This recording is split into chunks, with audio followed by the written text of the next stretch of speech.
کر سکتے ہیں، مگر دیکھیں نا آپ کہ جہاں اللہ تعالیٰ نے یہ اجازت دی ہے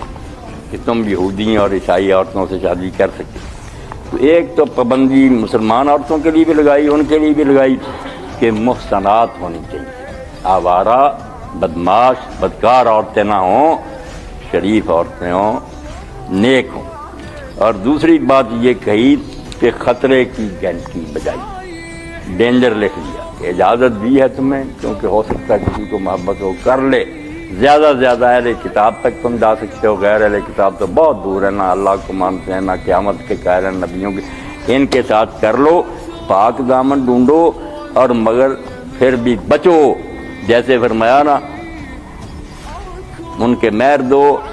چوری چھپے یارانہ نہ لگاؤ، وَمَن يَكْفُرْ بِالْإِيمَانِ فَقَدْ حَبِطَ عَمَلُهُ، اجازت کے ساتھ ہی کہہ دیا کہ اس رشتہ میں پڑھ کر ہو سکتا ہے کہ تم ایمان ہی چھوڑ دو اور پھر کافر ہو جاؤ،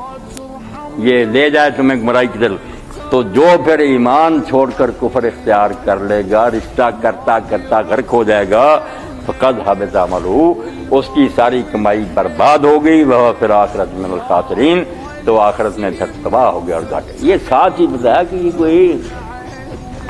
آرام کی بات نہیں، نہ کوئی آسان بازی ہے، خطرہ بہت ہے، کیونکہ رشتہ داری پڑھ کے بچے کافر کر دے گی، آپ کو ایسا ایسا کافر کر دے گی۔